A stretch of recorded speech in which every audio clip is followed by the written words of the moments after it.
Dentro do nosso cérebro, de todo mundo sem exceção, existe um componente que está preparado, e foi a natureza que fez isso, né, para receber uma droga que possa estimular esse local. Então é chamado receptor CB1 e receptor CB2. Então, na realidade, nós passamos a falar, gente, a maconha tem, não a maconha em si que está numa planta, mas tem uma substância chamada anandamida, que é capaz de exercer os mesmos efeitos dela, a maconha, ou do delta-9-THC, ou do canabidiol, dentro do receptor que já existe no cérebro. Então, isso tem que ter uma função. O canabidiol deve funcionar, como todos os outros, porque ele deve interferir com esse sistema, modulando esse sistema chamado canabinoide.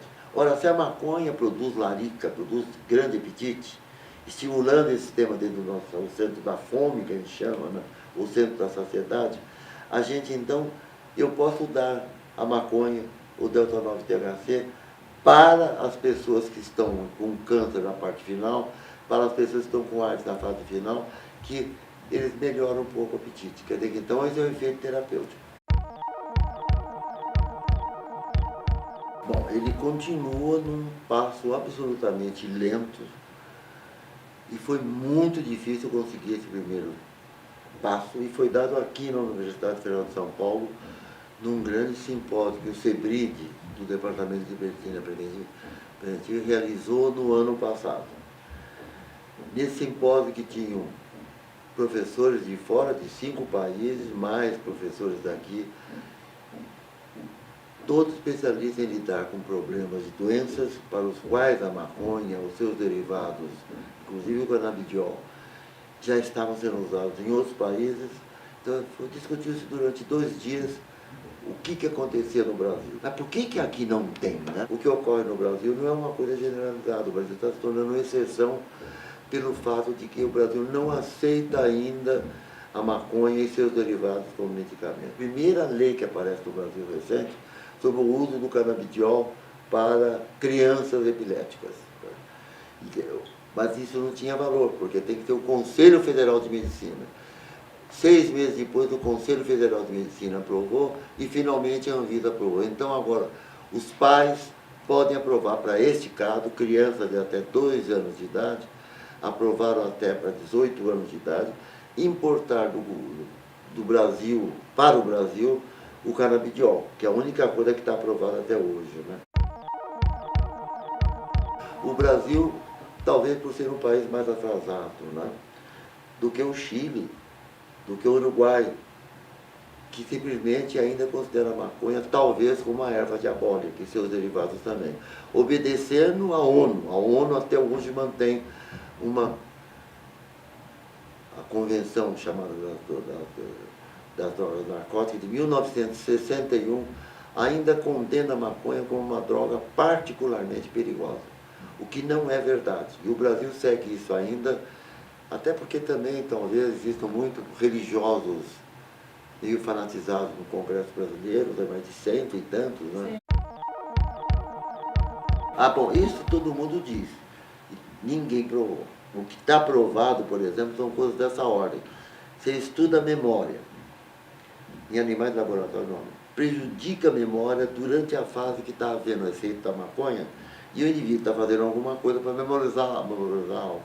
Quando você tira a maconha, o que acaba ocorrendo, esse efeito desaparece. Não produziu sequela, produziu um efeito. A maconha, que se sabe, é a única planta que produz essa classe de substâncias químicas. A maconha é um laboratório da natureza que produz substâncias químicas por síntese, que são os canabinoides. São todos produtos com o mesmo grupo principal, químico principal. Escola Paulista de Medicina, Universidade Hebraica de Jerusalém faz um trabalho científico em comum que é publicado, que é um dos trabalhos mais citados no mundo hoje em dia, provando que foram 8 ou 10 trabalhos, 8 a 10, provando primeiro que o canabidiol tem um efeito antiepilético em animais de laboratório e no ser humano.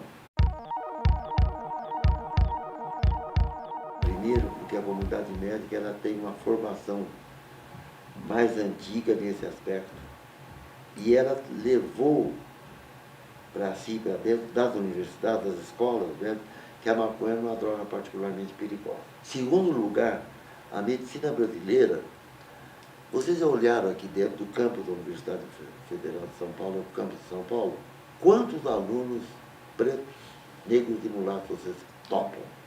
Não tem. Quem foi usar a maconha aqui no Brasil? Quem trouxe para cá? O negro. Que a maconha não é natural do Brasil. Foi o negro. O que era o negro antigamente? Escravo. O que era o escravo tinha que ser analfabeto. O que era o escravo era um ser inferior. Isso pregou na nossa sociedade. Quer dizer, a maconha é uma coisa de negro, a maconha é uma coisa de gente, da dona Joaquina que fuma um pito, né? Coisa dessa ordem. Até hoje tem. E tem também muito de religião. Eu seria favorável, e sou, por exemplo, contra, por exemplo, prisão. Eu sou totalmente contrário à prisão, tá? Sou muito contrário à elucidação e também sou muito favorável à elucidação dos efeitos da maconha e dizer que em determinadas condições ela até poderia ser utilizada se não ultrapassar determinadas quantidades e também se a pessoa não for mais sensível. Então é isso que deve existir com a maconha.